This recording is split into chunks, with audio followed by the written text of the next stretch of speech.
أما بعد فأعوذ بالله من الشيطان الرجيم بسم الله الرحمن الرحيم وما أرسلناك إلا رحمة للعالمين صدق الله العظيم إن الله وملائكته يصلون على النبي يا أيها الذين آمنوا صلوا عليه وسلموا تسليما تمام اسلام کی الصلاة والسلام عليك يا رسول الله وعلى آلك وأصحابك يا حبيب الله الصلاة والسلام عليك يا نبي الله وعلى آلك وأصحابك يا نور الله. آواز بس صاف ہے، یہ آواز بھی مجھے نہیں، صاف صاف آواز ہے، سب کو سمجھ آئے.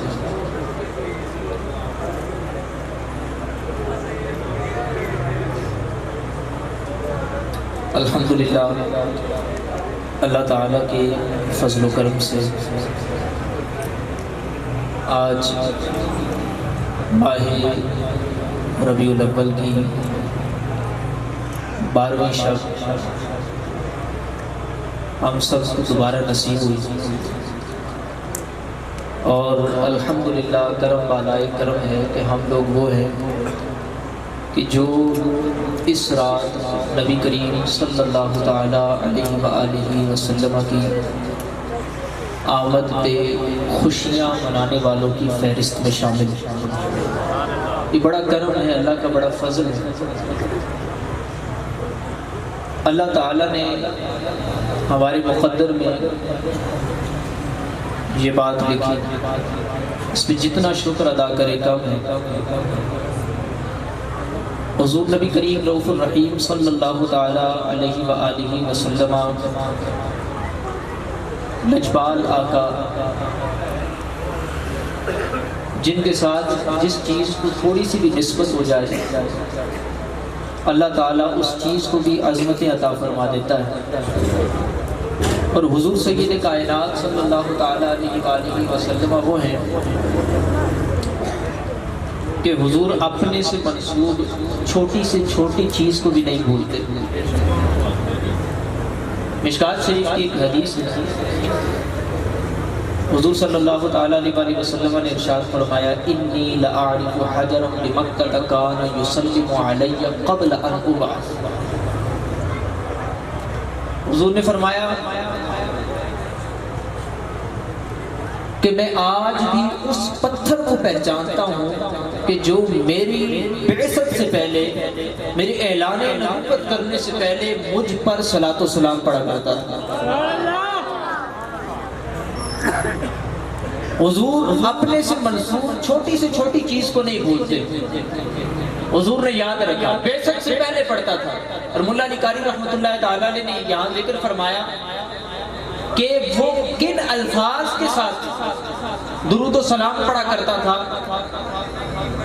تو مولا علی قاری رحمۃ اللہ تعالیٰ علیہ مرکات کے اندر فرماتے ہیں کہ ان کے الفاظ اس پتھر کے یہ تھے الصلاۃ والسلام علیک یا رسول اللہ.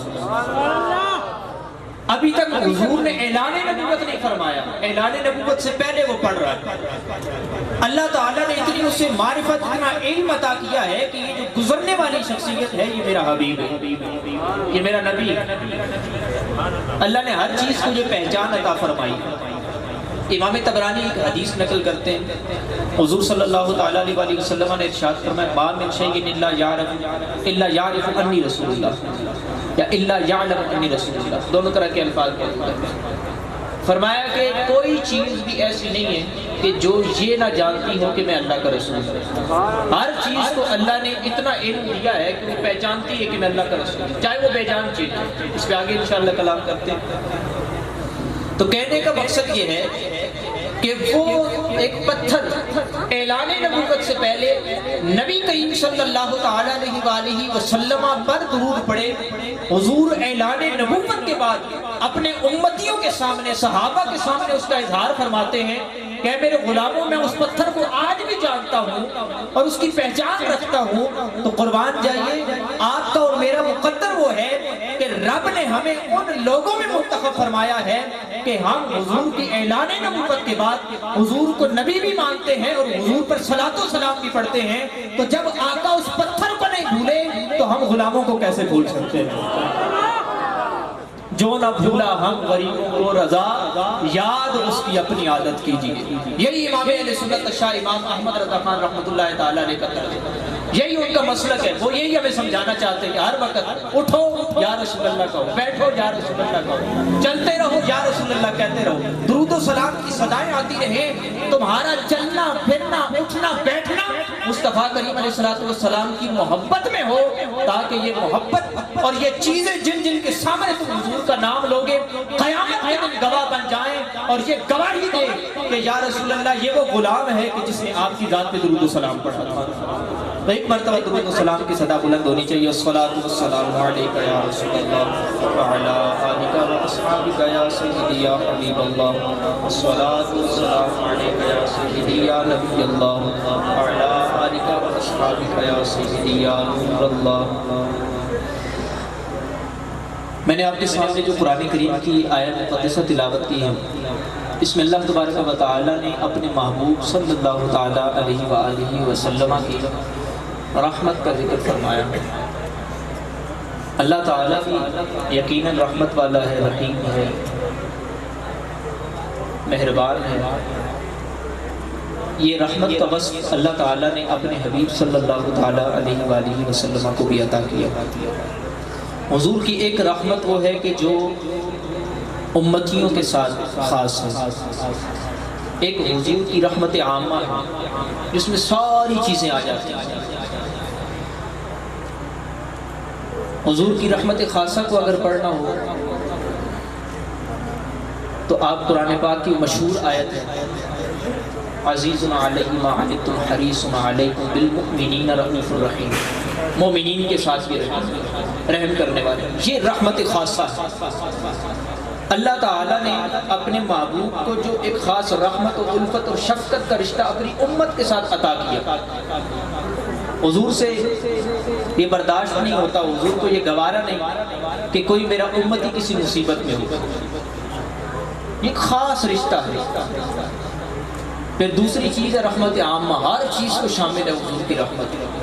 اس کو بیان کرتے ہوئے قرآن کریم نے فرمایا وَمَا أَرْسَلْنَاكَ إِلَّا رَحْمَةً لِّلْعَالَمِينَ، فرمایا کہ اے حبیب ہم نے آپ کو تمام جہانوں کے لیے رحمت بنا کر بھیجا۔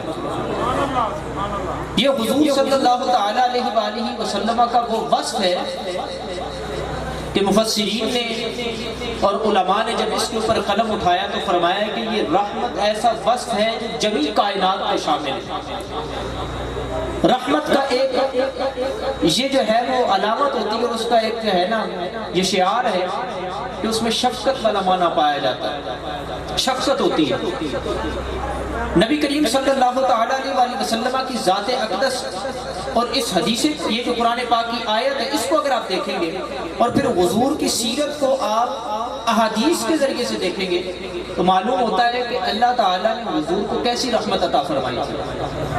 ابو داؤد شریف کی حدیث پاک ہے، ایک دفعہ نبی پاک صلی اللہ تعالی علیہ وسلم کہیں تشریف لے جا رہے تھے، حضور کا گزر ایک اونٹ کے پاس سے، اونٹ نے حضور کو دیکھا وہ رونے لگ پڑا۔ اب حضور تو وہ ہے کہ جو سب کی بولیاں جانتے ہیں، کہ یہ پہچانتے ہیں کہ یہ جو رو رہا ہے یہ کیوں رو رہا ہے۔ حضور علیہ السلام نے اس سے پوچھا کیا معاملہ، اس نے اپنا معاملہ بتایا۔ حضور صلی اللہ تعالی علیہ وسلم نے، یہ مسند احمد کے اندر بھی ہے، ابو داؤد کے اندر بھی، دیگر بھی کئی کتابوں کے اندر حدیث موجود ہے۔ حضور صلی اللہ تعالی علیہ وسلم نے ارشاد فرمایا من رب ھذا الجمل لمن ھذا الجمل، حضور علیہ السلام نے فرمایا کہ اس اونٹ کا مالک کون ہے، یہ کس کا ہے اونٹ؟ تو بتایا گیا حضور علیہ السلام مالک۔ اب دیکھیں حضور کیسے پہچانتے، اس نے کیا فریاد کی، حضور یہ بھی جانتے، ساتھ والوں کو نہیں پتا کہ کیا بات ہو رہی ہے۔ لیکن حضور کا یہ علمی کمال ہے کہ اللہ تعالیٰ نے اپنے محبوب کو چونکہ رحمت للعالمین بنایا ہے، رحمت للعالمین کا تقاضا یہ ہے کہ جب حضور انسانوں کے لیے بھی رحمت ہے تو عالم کے اندر جانور بھی آ جاتے ہیں، جانور کا انسانوں کی تو زبان سمجھ رہے ہیں حضور، رحمت کا تقاضا تب پورا ہوگا، کل جہانوں کے لیے رحمت تب بنیں گے کہ جب وہ جانوروں کی زبانوں کو بھی سمجھتے ہوں گے، نہیں تو وہ تو اپنی فریاد کرتے رہیں، اگر حضور کو معلوم نہ ہو تو پھر رحمت کیسے فرمائیں گے اور رحمت للعالمین کا مصداق کیسے بنیں گے؟ تو رب نے اس ایک وصف کے اندر یہ بھی بتا دیا کہ میں نے اپنے حبیب کو عالمین کے لیے رحمت بنایا ہے، اور اس کو عالمین کی ساری بولیاں بھی بتا دی ہیں تاکہ جہاں جہاں جیسے جیسے رحمت کا تقاضا ہوگا میرا محبوب اس کو پورا کرے گا۔ ہر چیز نبی کریم علیہ السلام کو دے دی گئی، عطا کر دی گئی، علم دے دیا گیا، اس نے فریاد کی، حضور نے فرمایا اس کا مالک کون ہے؟ مالک کو لایا گیا، حضور علیہ السلام نے اس سے پوچھا نہیں کہ تم کیا کرتے ہو اس کے ساتھ، حضور نے فرمایا کہ اللہ سے ڈرو اس کے معاملے میں، تم ڈرتے نہیں ہو اللہ تعالیٰ سے کہ تم اس کے اوپر بہت زیادہ ڈالتے ہو، تو خوف کرو رب کا۔ تو اب کیا ہوا کہ حضور علیہ السلام نے اس کی فریاد رسی کی، ایک جانور کی، یہ تھا حضور کی رحمت عامہ کا تقاضا، وما ارسلناک الا رحمتا للعالمین۔ اگر اور حدیث کو آپ لے کے دیکھیں، ایک حدیث پاک میں آتا ہے نبی کریم صلی اللہ تعالی علیہ وآلہ وسلم، امام حاکم اس کو صحیح سند کے ساتھ لے کے آئے، اگرچہ مختلف طرق کے ساتھ اس کو جو ہے نا وہ تفصیل کے ساتھ علماء نے نقل کیا ہے، لیکن جو میں آپ کے سامنے عرض کر رہا ہوں بالکل مختصر انداز سے، حضور سید عالم صلی اللہ تعالی علیہ وآلہ وسلم کا گزر ایک دفعہ کسی جگہ سے ہوا تو وہاں پہ ایک ہرن کو دیکھا، اس کو جو ہے نا کچھ لوگوں نے باندھا ہوا، نبی کریم صلی اللہ تعالی علیہ وآلہ وسلم دیکھیں کائنات کے لیے رحمت ہے، حضور کو رحم آیا، حضور صلی اللہ تعالی علیہ وآلہ وسلم نے فرمایا کہ کس نے باندھا ہے، کون ہے اس کا مالک؟ تو وہ کچھ افراد ان کا جی ہماری ہی، نبی کریم صلی اللہ تعالی علیہ وآلہ وسلم نے وہ جو ہرن تھی اس نے حضور سے فریاد کی، اس نے کہا کہ حضور فاستأذن لی ان ارضعہما، یا رسول اللہ میرے دو جو ہے وہ بچے ہیں جو بھوکے ہوں گے، میں نے انہیں دودھ پلانا ہے، آپ ان سے مجھے اجازت دے دیں میں ان کو دودھ پلا کے واپس آ جاؤں۔ صحیح سند کے ساتھ امام حاکم لے کے آ گئے۔ اب کہتے ہیں کہ حضور علیہ السلام نے ان کو فرمایا کہ کون ہے ان کا مالک؟ انہوں نے کہا ہم ہیں حضور۔ فرمایا کہ اچھا ایسا ہے کہ یہ دودھ پلا کے آ جائے گی، میں اس کا ضامن بنتا ہوں، تم اس کو چھوڑ دو یا اپنے بچوں کو دودھ پلا کے واپس آ جائے۔ حضور ضمانت لے رہے، کیسی دیکھے رحمت ہے، حضور گزر رہے ہیں اور ایک نظر کیا پڑی، حضور علیہ السلام کی رحمت کو گوارا نہیں ہوا کہ یہ ادھر اذیت میں ہو، اس کے بچے تکلیف میں ہو۔ نبی کریم صلی اللہ تعالی علیہ وآلہ وسلم وہاں پہ کھڑے، وہ گئی اپنے بچوں کو دودھ پلایا، واپس آ گئی اور کہتی ہے اب مجھے باندھ دو۔ حضور وہاں سے تشریف لے گئے، واپس آئے، دوبارہ دیکھا بندی ہوئی ہے، حضور نے فرمایا اب اس کا مالک کون ہے؟ تو وہ کہنے لگے کہ حضور ہم یہاں پہ موجود ہیں۔ حضور علیہ السلام کی رحمت کا تقاضا دیکھیں، حضور نے فرمایا کہ مجھ سے اس کی رقم لے لو، اس کو آزاد کر دو۔ یہ علیہ السلام کی رحمت بالکل اختصار کے ساتھ آپ کے سامنے عرض کر رہا ہوں۔ یہی رحمت ایک دفعہ جوش میں آتی ہے تو یعفو، حضور علیہ السلام کا جو دراز گوش ہے، ہم محبت والے لوگ ہیں، ہم گدھا بھی نہیں کہتے اس کو ہمارے یہاں، کیونکہ گدھا بھی جو ہے نا وہ اور سینس میں بولا جاتا ہے، ہمارے علماء پھر دراز گوشت کا لفظ استعمال کرتے ہیں۔ تو دراز گوشت یہ آیا حضور کی بارگاہ میں، حضور علیہ السلام سے اس کی ملاقات ہوئی اور اس نے بتایا میرا فلاں نام ہے، یا رسول اللہ میرا مالک ہے، مجھے بڑا مارتا ہے اور وہ بڑا میرے اوپر سوار ہونے کی کوشش کرتا ہے، لیکن آقا میں نے کبھی اسے اپنے اوپر سوار نہیں ہونے دیا۔ کا وجہ کیا ہے؟ حضور وجہ یہ ہے کہ میں ان گدھوں کی نسل میں سے ہوں کہ ہماری پوری اوپر پشتوں میں اگر دیکھیں تو ہماری پشتوں پہ نبی سوار ہوئے، غیر نبی کو ہم نے سوار نہیں ہونے دیا۔ یا رسول اللہ میرے بعد آگے میری نسل نہیں ہے اور میں جانتا ہوں کہ آپ کے بعد کوئی اور نبی بھی نہیں ہے، یا رسول اللہ آپ یہ شرف بخشے کہ میں آپ کی سواری بن جاؤں. میرے آقا کریم صلی اللہ تعالیٰ علیہ وسلم نے اس کی محبت کو دیکھا, اس کی وارفتگی کو دیکھا اور اس کا پورا سلسلہ نسب دیکھا.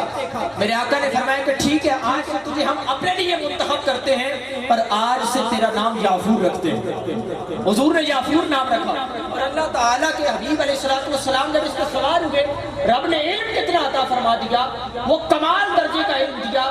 آپ خصائص کبریٰ کو اٹھا کے دیکھیں, امام سیوطی فرماتے ہیں, امام ابو نعیم نے لکھا, دیگر سیرت نگاروں نے لکھا, کئی محدثین نے اس بات کو لکھا کہ جب مصطفیٰ کریم علیہ السلام یافور پہ سوار ہوئے, علم کا یہ عالم تھا کہ مصطفیٰ کریم علیہ السلام نے جب کسی صحابی کو بلانا ہوتا تو حضور فرماتے یافور فلاں صحابی کو بلا لاؤ, ابو بکر کو بلا لاؤ, عمر کو بلا لاؤ, عثمان کو بلا لاؤ, علی کو بلا لاؤ.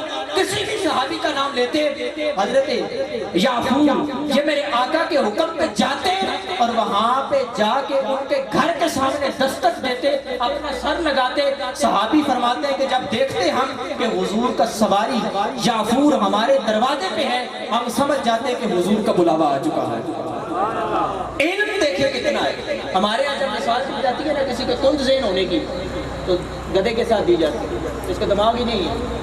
لیکن اللہ تعالیٰ نے محبوب کریم صلی اللہ تعالیٰ علیہ وسلم سے منسوب ہونے کی وجہ سے کتنا کمال عطا فرما دیا کہ حضور سوار ہو گئے. علمی لیول دیکھیں, مدینے کے سارے صحابہ کے ناموں سے بھی واقف ہیں, ان کے گھروں سے بھی واقف ہیں. حضور بس فرماتے ہیں فلاں کے پاس جانا ہے, فلاں کو بلا کے لانا ہے, لے کے آ جاتے ہیں. یہ کیا ہے؟ حضور دیکھیں, حضور کی رحمت للعالمین کا تقاضا. حضور کتنے شفیق ہیں. مسند احمد کے اندر آتا ہے. اور پھر یہاں پہ ایک چیز آپ کو میں عرض کروں, کچھ چیزیں ایسی ہیں جو آپ نے مختلف زاویوں سے سنی ہوتی ہیں, لیکن یہاں پہ کچھ زاویہ مختلف میں عرض کرنا چاہ رہا ہوں. نبی کریم صلی اللہ تعالیٰ علیہ وسلم کی یہ رحمت عامہ اگر دیکھنی ہو, وما ارسلناک الا رحمۃ للعالمین, یہ فقط حیوانات تک بھی نہیں, اس کے اندر وہ چیزیں بھی شامل ہیں. حیوان تو پھر بھی کسی سے محبت کر سکتا ہے نا, جانوروں کو بھی انسیت ہو جاتی ہے, لیکن وہ چیزیں کہ جو ہمارے ہاں محبت کے اور تقاضوں پہ پوری نہیں اترتی. جیسے ہمارے یہاں یہ کہا جاتا ہے دل ہوگا تو محبت ہوگی, لیکن حضور وہ ہیں کہ حضور علیہ السلام سے ہر چیز محبت کرتی ہے. حضور نبی کائنات صلی اللہ تعالیٰ علیہ وسلم کو ہر چیز پہچانتی ہے. حضور صلی اللہ تعالیٰ علیہ وسلم کو پہچانتی بھی ہے, محبت بھی کرتی ہے.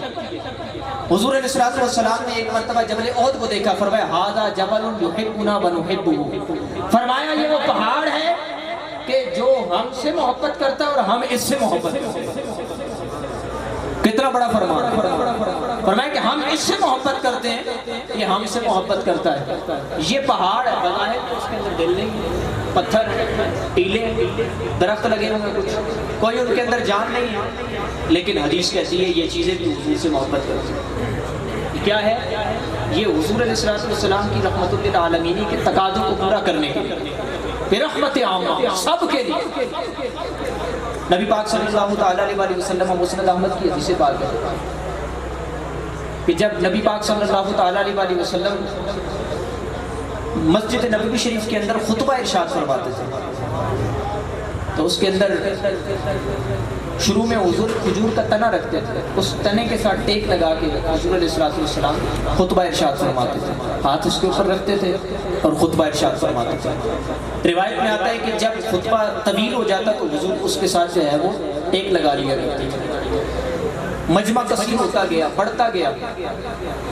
صحابہ کرام علیہ رضوان کی مشاورت ہوئی, صحابہ نے حضور علیہ السلام کے لیے ایک منبر شریف بنا لیا اور کہا کہ آئندہ سے حضور کی شایان شان یہ ہے کہ حضور اس منبر پہ تشریف فرما ہوں گے, حضور کے لیے آسانی بھی ہوگی اور حضور کی شایان شان بھی ہوگا کہ وہ بیٹھے ہوں گے تو سامنے ہم جو ہے نا وہ خطبہ سنیں گے. نبی کریم صلی اللہ تعالیٰ علیہ وسلم کے لیے منبر بنایا گیا. بڑی توجہ سے سنیے گا, حضور کی رحمت للعالمین, حضور کل جہان کے لیے رحمت ہے, رحمت عامہ. نبی کریم صلی اللہ تعالیٰ علیہ وسلم حجرہ اقدس سے نکلے, حجرہ مقدسہ سے جیسے نکلے اور وہ جو تنا جہاں پہ رکھا ہوتا تو اس کو کراس کرتے ہوئے حضور منبر کی طرف تشریف لانے لگے. تو کہتے ہیں حضور نے ارادہ فرمایا کہ منبر پر چڑھے, لیکن اچانک پوری مسجد میں ایک رونے کی آواز آنے لگی. سارے حیران ہیں کہ آواز کہاں سے آ رہی ہے، لیکن مصطفیٰ جانتے ہیں کہ کون میرے لیے کہاں پہ رہا۔ سارے حیران ہیں، پتہ نہیں کیا ہو رہا ہے، آواز کہاں سے آ رہی ہے، رونے والا تو نہیں دکھائی دے رہا، کسی کی توجہ بھی نہیں ہے کہ رونے والا کون ہو سکتا ہے، لیکن حضور نے کسی سے پوچھا نہیں کہ کون رو رہا ہے، کیوں؟ یہ تو وہ ہے نا کہ جو جانتے ہیں کہ میرا کون سا محبت کرنے والا کس کیفیت میں ہے، کس حالت میں ہے۔ آج یہاں سے اسی لیے ہم کہتے ہیں کہ بس کیفیت اور حالت بنا کے ذرا پکار تو صحیح، حضور کیسی سنتے تجھے پتہ چل جائے گا۔ حضور علیہ السلام اس پکار کو سنتے ہیں، فریاد رسی فرماتے ہیں۔ ہوا کیا کہ حضور علیہ السلام فوراً اس تنے کی طرف گئے، حضور علیہ السلام نے اس تنے کے اوپر، اور روایت میں آتا ہے یحن حنینا مؤلما، جس طرح کوئی تکلیف میں بچہ ہو نا وہ رو رہا ہوتا ہے، اونچا اونچا روتا ہے، بلکتا ہے، اس طرح رونے کی آواز تھی۔ اور جب تک آپ کو پتہ ہے کہ چھوٹے بچے کو اس کا مطلوب اور مقصود نہ ملے تب تک وہ روتا ہی رہتا ہے۔ اگر اس کو کھلونوں کی طلب ہے، آپ اس کے سامنے سو مرضی سونا رکھ دیں، اس نے کھلونا آئے گا تب بھی چپ ہونا ہے۔ اگر اس کو کھانے کی طلب ہے، بھوک ہے اس کو، تو جب تک اس کے سامنے اس کی مطلوبہ چیز نہیں آئے گی تب تک اس نے چپ نہیں ہونا۔ اب دیکھیں اس کا مطلوب اور مقصود کیا تھا، بچوں کی طرح رو رہا ہے۔ حضور تشریف لائے، حضور علیہ السلام نے اس کے اوپر اپنا دست شفقت پھیرا، کہتے جیسے ہی حضور نے اپنا دست شفقت پھیرا، اور ایک روایت کہتا ہے کہ حضور نے اس کو اٹھایا، اپنے سینے سے لگا لیا جیسے ماں اپنے بچے کو سینے سے لگاتی ہے۔ یہ حضور کی رحمت للعالمین ہے کہ حضور سے یہ گوارا نہیں کہ کوئی میری محبت میں ایسے روئے اور ایسے ہی پڑا رہے۔ حضور علیہ السلام نے ماں کی طرح سینے سے لگایا۔ روایت میں آتا ہے کہ جس طرح ماں اپنے بچے کو سینے سے لگاتی ہے خوش ہو جاتا ہے، اسی طرح جب حضور علیہ السلام نے اس کھجور کے تنے کو اپنے سینے سے لگایا، اپنا قرب بخشا، اسی وقت وہ جس طرح بچہ خاموش ہو جاتا ہے وہ بھی خاموش ہو گیا۔ یہ ہے رحمت للعالمین، حضور سے گوارا نہیں۔ کیا ہوا؟ نبی کریم علیہ السلام نے، آپ دیکھیں تنے سے گفتگو ہو رہی ہے۔ آپ کو کہہ سکتے ہیں یہ کیسی بات ہو سکتی ہے، وہ تو ہے ہی، بول ہی نہیں سکتا، جانور کی تو پھر زبان ہے، ہم زبان نہیں سمجھ رہے۔ لیکن قرآن کو دیکھیں، قرآن کہتا ہے وَإِن مِّن شَيْءٍ إِلَّا يُسَبِّحُ بِحَمْدِ رَبِّهِ، فرمایا کہ ہر چیز، خشک و تر ہر چیز اللہ کی حمد بیان کرتی ہے، ہر چیز کو اللہ تعالیٰ۔ قیامت کے دن آپ دیکھیں اللہ تعالیٰ لطف پہ قادر ہے نا، اللہ تعالیٰ جس کو لطف کی کیفیت دے دے، اس کو وہ صلاحیت دے دے، اللہ تعالیٰ جس کو بولنے کی قدرت دے دے، تو قیامت کے دن تو زبان نہیں بھی بولے گی تو اعضاء بولیں گے، یہاں تو نہیں بولتے۔ تو رب جس چیز کو چاہے بولنے کی صلاحیت عطا فرما دے، اس تنے نے بول کے کہا، حضور نے اس کے ساتھ کلام کیا۔ میرے آقا نے فرمایا اگر تو راضی ہے تو تجھے جنت میں لگا دیتا، جنت میں لگے گا تو تیری جڑوں کو جنت کی نہریں سیراب کریں گی، اور اگر تو چاہتا ہے تو تجھے دنیا میں ہی ہرا بھرا کر دیتا ہوں، پھلدار کر دیتا ہوں جس طرح تو پہلے پھلدار تھا۔ کہتے ہیں جب اس نے دو آفریں سنی، اس نے کہا کہ حضور آپ کرم فرمائے، مجھے جنت عطا فرمائے۔ یہ حضور علیہ السلام کی رحمت للعالمین، اللہ تعالیٰ نے اتنا مقام عطا فرمایا۔ یہ حضور کی رحمت عامہ، نبی کریم علیہ السلام کو رحمت خاصہ کے واقعات اگر دیکھنے ہو، حضرت بلال کو کہیں جو ہے وہ اذیت ہو رہی ہو کہ ان کو کہا جاتا ہے کہ لا الہ الا اللہ چھوڑ دے، حضور علیہ السلام کا در چھوڑ دے، تو وہ کہتے ہیں کہ جو مرضی کر لو، بڑی مار مارتے تھے، دھوپ کے اندر لٹا دیتے تھے، بڑی اذیتیں دیتے تھے، لیکن ان کا دل لا الہ الا اللہ سے انحراف کرنے والا نہیں تھا۔ ان کا دل مصطفیٰ کریم کی محبت میں ایسا غرق ہو چکا تھا کہ اب وہاں سے آگے پیچھے ہٹنے والا نہیں تھا۔ وہ کہتے تھے کہ جو مرضی ہو جائے، جب سے حضور کا رخ انور دیکھ لیا ہے اب اور کوئی رخ یہاں پہ جم نہیں سکتا، کہا اب اس طرح کو نہیں چھوڑ سکتا۔ حضور کو رحم آ گیا۔ حضور علیہ السلام، حضرت ابو بکر حضور کے مزاج شناس ہیں، حضور علیہ السلام کی رحمت سے واقف ہے۔ حضرت ابو بکر صدیق گئے، جانتے تھے کہ حضور یہ چاہتے ہیں کہ بلال نزیکتوں سے نکل آئے۔ حضرت ابو بکر صدیق رضی اللہ تعالیٰ عنہ کئی موقع آئے، حضرت ابو بکر نے اپنا سارا مال لگایا۔ حضرت ابو بکر صدیق گئے، بظاہر اس غلام کی کوئی قیمت لینے والا نہیں تھا، لیکن جب اس کو پتہ چلا مالک کو کہ یہ ان سے میں منہ بولی بھی مانگوں گا کیونکہ یہ ابو بکر ہے، یہ چاہت پوری کسی کی کرنے آئے ہیں، ان کو اپنی کوئی غرض نہیں ہے، انہوں نے کہا اتنا ریٹ ہے اس کا، کہا جو مانگتا ہے تجھے دیں گے. اس نے اس کی ڈبل قیمت بتائی. حضرت ابو بکر نے ڈبل قیمت دے کے بھی مصطفیٰ کریم کی بارگاہ میں حضرت بلال کو لے آئے. کہا حضور آپ کی جو چاہت تھی آپ کے اس غلام نے اس چاہت کو پورا فرما دیا. یہ حضور کی رحمت للعالمین. اگر اس موضوع کے اوپر طویل جائیں تو بڑی تفصیل جا سکتی ہے، لیکن جب حضور قیامت کے دن کرم فرمائیں گے، حضور علیہ السلام نے ارشاد فرمایا، بخاری شریف کی حدیث ہے کہ جب سارے کے سارے افراد، بڑی عجیب کیفیت ہوگی، سوا نیزے کا سورج ہوگا. اب سوا نیزے کی تشریحات جو ہے نا مختلف کی گئی، سوا نیزے سے مراد کیا ہے، لیکن اگر آپ حقیقتاً یہ جو نیزہ ہوتا ہے یہ بھی مراد لے لیں تو اتنا کو بڑا نہیں ہوتا. سورج آج جو ہے وہ اتنی مسافت پہ ہے تو گرمی میں نہیں نکلا جاتا. تانبے کی زمین ہے، سوا نیزے پہ سورج ہے. گناہوں میں جو ڈوبے ہوئے لوگ تھے وہ اب اپنے پسینوں میں ڈوب رہے ہیں. اپنی اپنی کیفیات کے مطابق ہر ایک کی حالت مختلف ہے. سارے کے سارے جائیں گے، چلو جی آج جان یہاں سے چھوٹے، 50,000 سال، آدھا دن گزر چکا ہوگا، برداشت نہیں ہو رہی.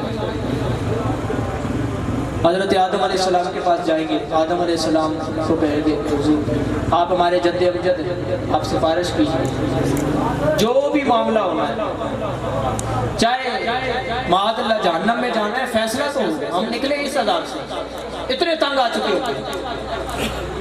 حضرت آدم علیہ السلام فرمائیں گے اذهبوا الی غیری. آج رب نے وہ جلال فرمایا کہ اس سے پہلے ایسا جلال نہیں فرمایا. کسی اور کی طرف کرتے کرتے دیگر انبیاء کے پاس، نوح علیہ السلام کے پاس، سلیمان علیہ السلام کے پاس، عیسیٰ علیہ السلام کے پاس، موسیٰ علیہ السلام کے پاس، سارے انبیاء کے پاس جائیں گے. ہوتے ہوتے ہوتے ہوتے پھر حضرت عیسیٰ علیہ السلام کے پاس جب پہنچے گے، عیسیٰ علیہ السلام فرمائیں گے اذهبوا الی غیری. کہیں گے حضور سب نے یہی کہا ہے، ہمیں کوئی در تو بتائے. کہا آج ایک ہی در ہے کہ جہاں پہ جاؤ گے تو تمہاری شفاعت ہو سکتی. آج اس عذاب سے چھٹکارا ایک ہی در سے مل سکتا ہے. کہا حضور وہ کون سا؟ کہا وہ مصطفیٰ کریم کا در. حضور کی بارگاہ میں آ جائیں، سارے لوگ حضور کے پاس آ جائیں گے. حضور صلی اللہ تعالیٰ علیہ وسلم کی بارگاہ میں آئیں گے، نبی کریم صلی اللہ تعالیٰ علیہ وسلم سے اپنی فریاد کریں گے کہ حضور ہم نے پورا یہاں پہ محشر پھر لیا، کسی نے ہماری فریاد رسی نہیں کی، آج آپ کے پاس آئے. حضور صلی اللہ تعالیٰ علیہ وسلم ارشاد فرمائیں گے انا لہا انا لہا. کہا کہ آج اسی کے لیے تو مجھے یہاں پہ بھیجا گیا. کہا یہ جو منصب ہے یہ مجھے ہی تو عطا کیا گیا. شفاعت آج میں ہی تو کرنے والا ہوں. میرے آقا کریم صلی اللہ تعالیٰ علیہ وسلم رب کے حضور سجدہ کریں گے. اللہ فرمائے گا ارفع رأسک یا محمد، اے میرے حبیب اپنے سر کو اٹھائیے، آج آپ شفاعت کیجئے، ہم آپ کی شفاعت کو قبول کریں گے. آپ مانگیے ہم آپ کو عطا کریں گے. میرے آقا شفاعت فرمائیں گے کہ یا اللہ ان سب کا حساب شروع ہو جائے. یہ حضور کی رحمت عامہ ہوگی اور شفاعت کاملہ ہوگی، جس شفاعت کے اندر، جس رحمت کے اندر سارے کافر بھی شامل ہوں گے، مسلمان بھی شامل ہوں گے. وہاں پہ کافر بھی مان جائے گا ہاں یہ تو وہی ہیں کہ جن کو ہم جھٹلاتے تھے، لیکن آج سمجھ آئی کہ یہ تو وہ ہیں کہ جن کی یہاں پہ چلتی. مصطفیٰ کریم صلی اللہ تعالیٰ علیہ وسلم شفاعت فرمائیں گے. اور یہاں پہ علماء نے بڑے مزے کی ایک بات بتائی کہ ہم حدیث سن رہے ہیں نا تو اب ہر ایک کو حدیث یاد ہوتی ہے. تو یار یہ تو حدیث ہمیں یاد ہوگی قیامت کے دن، تو ہمیں تو پہلے ہی پتا ہوگا ہم نے کدھر جانا ہے. ٹھیک ہے نا، ہمیں تو پتہ ہے، حدیث پتہ ہے، تو ہمیں تو پہلے ہی پتہ ہے کہ ہم نے جانا کدھر ہے. تو ہم ڈائریکٹ حضور علیہ السلام کی، ہاں وہ بھی ہوں گے جن پہ کرم ایسا ہوگا کہ جیسے حضور فرماتے ہیں کہ جب محشر کا میدان ہوگا تو مدینے سے جب اٹھیں گے سارے، کہا میں اٹھوں گا، میرے ایک ہاتھ میں ابو بکر کا ہاتھ ہوگا، دوسرے ہاتھ میں عمر کا ہاتھ ہوگا. کچھ ایسے بھی ہوں گے جو ساتھ ساتھ ہوں گے. حضور فرماتے ہیں کہ ان دونوں کو لے کے میں اٹھوں گا اور پھر جنت البقیع والے میرے ساتھ ہوں گے، ان کی شفاعت میں سب سے پہلے کروں گا. یہ وہ ہوں گے جو ساتھ ساتھ ہوں گے. لیکن کچھ ایسے ہوں گے جن کو جو گھمایا جائے گا، بتایا جائے گا کہ در مصطفیٰ پہ کیسے آنا ہوتا ہے، در مصطفیٰ کی شان و شوکت بتانی ہوگی. تو کیا ہے کہ ہمیں تو حدیث پتہ ہے. تو علماء فرماتے ہیں کہ اس وقت احادیث ذہن سے محو کر دی جائیں گی. اگر ڈائریکٹ یہاں پہ آ جاؤ گے تو تمہیں وہ مقام کی رفت کا نہیں پتہ چلے گا. اچھا ادھر تو بڑی جلدی ہم پہنچ گئے. جب اتنی مشقتوں کے بعد پہنچیں گے تو پھر اس وقت حضور کے در کی قدر بھی آئے گی. حضور کا مقام کیا ہے اللہ کی بارگاہ میں یہ بھی پتہ چلے گا۔ اور پھر یہاں پہ حضور علیہ الصلوۃ والسلام کی رحمت کا تقاضا دیکھیں کیسے حضور کی اب رحمت خاصہ کی طرف آ جائے۔ رحمت عامہ بھی اسی پہ ظاہر ہوئی، رحمت خاصہ میں حضور کی ایک حدیث حضور فرماتے ہیں شفاعتی لأہل الکبائر من امتی۔ اب یہ رحمت خاصہ حضور فرماتے ہیں کہ میری امت میں جو بڑے بڑے گناہ گار ہیں ان کے لیے میری خاص شفاعت ہو۔ چلو تم بھی آ جاؤ، تم بھی جنت میں آ جاؤ، تم بھی آ جاؤ، یہ بھی آ جائے، یہ بھی آ جائے۔ اب کیا ہے اعلیٰ حضرت فرماتے ہیں کیا ہی ذوق افزا شفاعت ہے تمہاری واہ واہ۔ کہتے ہیں کہ اس وقت یا رسول اللہ جب آپ شفاعت کر رہے ہوں گے اور ہم لوگ دیکھ رہے ہوں گے کہ آپ ایک گناہ گار کو اٹھائیں گے جنت میں لے کے آئیں گے، دوسرے کو اٹھائیں گے جنت میں لے کے آئیں گے، تیسرے کو اٹھائیں گے جنت میں لے کے آئیں گے، یہ سلسلہ جب ہم دیکھ رہے ہوں گے تو کہا حضور آپ کا یہ شفاعت کرنا کتنا ذوق والا ماحول بنا رہا ہوگا، کتنا ذوق بن رہا ہوگا۔ کیا ہی ذوق افزا شفاعت ہے تمہاری واہ واہ۔ قرض لیتی ہے گناہ پرہیزگاری واہ واہ۔ اس وقت پرہیزگار لوگ بھی کہیں گے یا اللہ ایک گناہ قرضے میں دے دے۔ قرض لیتی ہے گناہ پرہیزگاری واہ واہ۔ پرہیزگار بھی کہیں گے ایک گناہ قرضے میں مل جائے تاکہ یہ جو ذوق والی شفاعت ہے اس طرح حضور بھی ہمیں پکڑ کے جنت میں لے جائے۔ قرض لیتی ہے گناہ پرہیزگاری واہ واہ۔ یہ امام رسولت اس طرف اشارہ کرتا ہے۔ یہ کیا ہے؟ یہ شفاعت خاصہ، یہ رحمت خاصہ۔ لیکن یہ بات ذہن میں رکھیں جو جہاں پہ حضور نے ایک حدیث میں فرمایا کہ جو میری شفاعت کا منکر ہوگا اس کو میری شفاعت ملے گی بھی، اسی کو ملے گی جو حضور کی شفاعت کو مانتا ہو۔ من ذا الذی یشفع عنده الا باذنہ، اللہ جسے اذن دے گا وہ شفاعت کرے گا، حافظ بھی کرے گا، عالم بھی کرے گا، شہید بھی کرے گا، دیگر بھی جو ہے نا وہ نیک لوگ کریں گے، صلحاء کریں گے۔ لیکن سب سے بڑی جن کی شفاعت ہوگی انبیاء کی ہوگی، اور انبیاء میں بھی جن کو سب سے بڑا شفاعت کا درجہ ملے گا وہ مصطفیٰ کریم علیہ السلام۔ یہ حضور کی رحمت عامہ، رحمت خاصہ، اس کو جوڑ کے اگر بیان کرے قرآن کہتا ہے وما ارسلناک الا رحمتا للعالمین، ہم نے کل جہان کے لیے اے محبوب آپ کو رحمت بنا کے بھیجا۔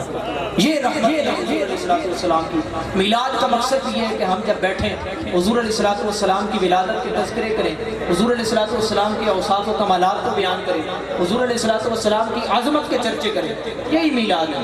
یہ ذہن میں رکھیں یہ چھٹیاں، یہ جو دیگر جو ہے نا لائٹنگ، یہ سارے معاملات کیے جاتے ہیں، یہ دور کے تقاضے ہیں۔ یہ کوئی نہ بھی کرے، ویسے بھی بیٹھے گھر کے اندر چار لوگ بیٹھ کے میلاد منائیں، حضور کا ذکر کریں، وہ بھی محفل میلاد ہے۔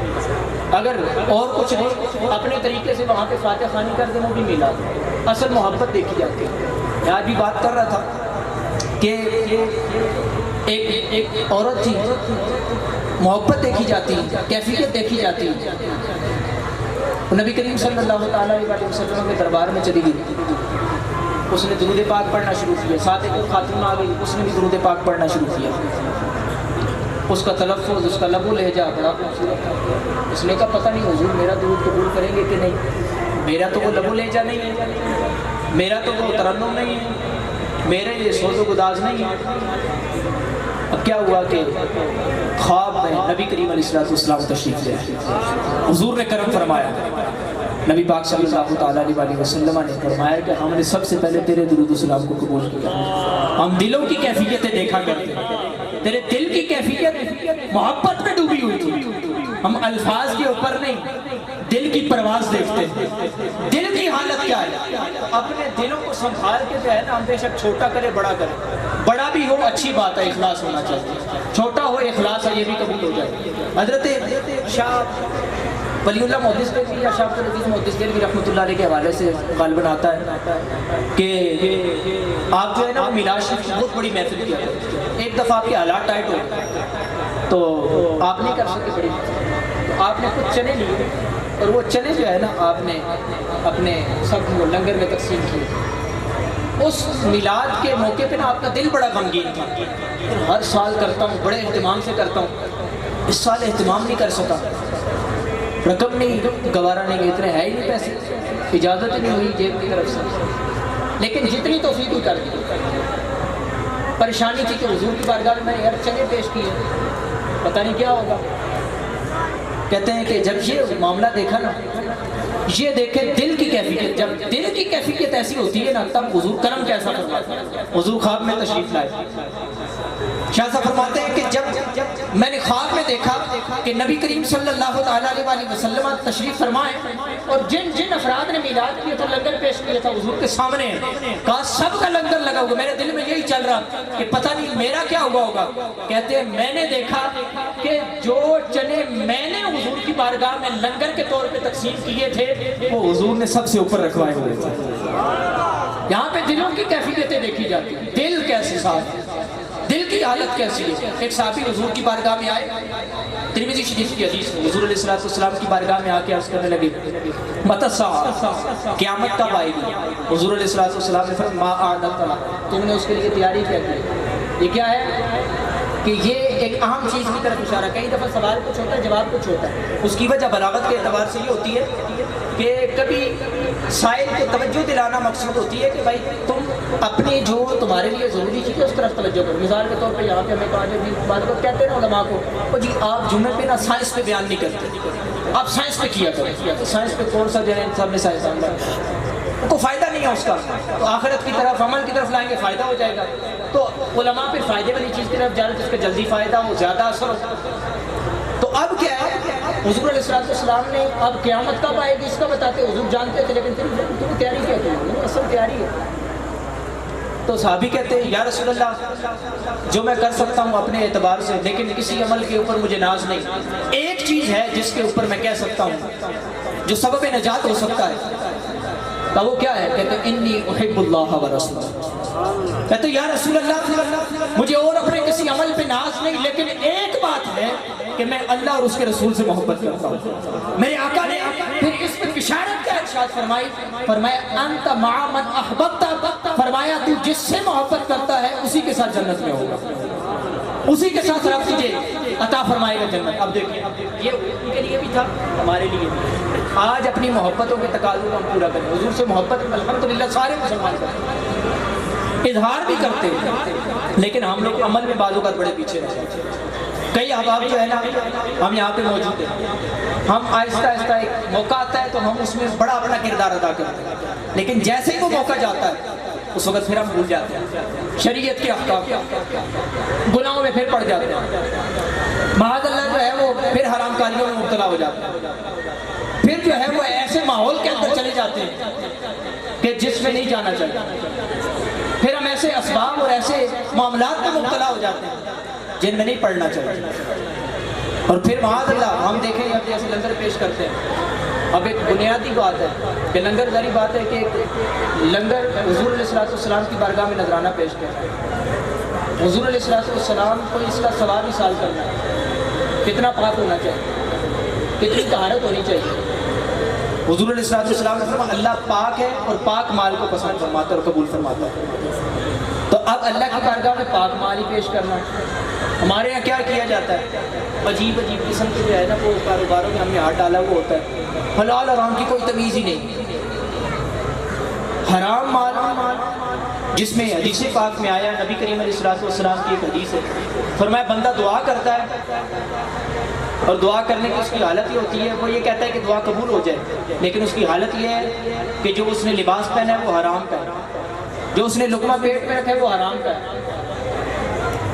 سارا کچھ جو اس نے پہنا ہوا ہے کھایا ہوا ہے وہ ساری چیزیں حرام سے اس نے کمائی، اس کا مال حرام کا ہے. اور پھر بھی وہ یہ توقع رکھتا ہے کہ میری دعا قبول ہو. یعنی حضور علیہ السلام نے دعا قبول نہ ہونے کے اسباب میں یہ چیز ہی بیان کی کہ حرام مال کو. ہمارے اس حوالے سے کتنی کوتاہی برتی جاتی ہے. اور میں یہ بھی بتاؤں کہ کبھی بھی چھوٹا، ہمارے آج کل جیسے ساری بات ہے مہنگائی کا دور ہے، یہ بیان تقریباً اختتامی مراحل میں، یہ اختتامی آپ سے گفتگو کرتا ہوں. دیکھیے ہمارے یہاں جو ہے وہ معاملات آپ کے سامنے ہیں. مہنگائی ہے ٹھیک ہے، لیکن مہنگائی کا یہ مطلب تو نہیں ہے کہ مہنگائی کے وقت اللہ اور رسول کے احکام کو بھول جائیں. آج کل کئی لوگ جو ہے نا وہ سوال کر رہے ہوتے ہیں کہ جی فلاں حرام کام ہے، اب دیکھیں مہنگائی آپ کے سامنے، یہ ہم کر لیں یا نہ کریں. پتہ بھی ہوتا ہے یہ جائز نہیں ہے، یہ حرام ہے، پھر بھی سوال اس طرح کر رہے ہوتے ہیں. یہ بات ذہن میں رکھیں کہ آپ لوگوں نے جو غربت دیکھی ہے وہ غربت نہیں ہے جو ہمارے بزرگ دیکھ کے آئے.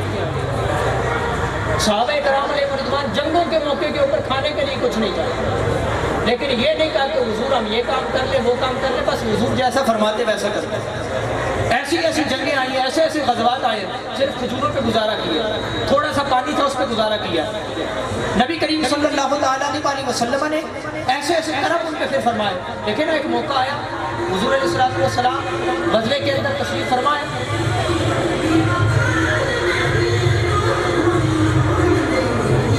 صلو علی الحبیب صلی اللہ علیہ وسلم۔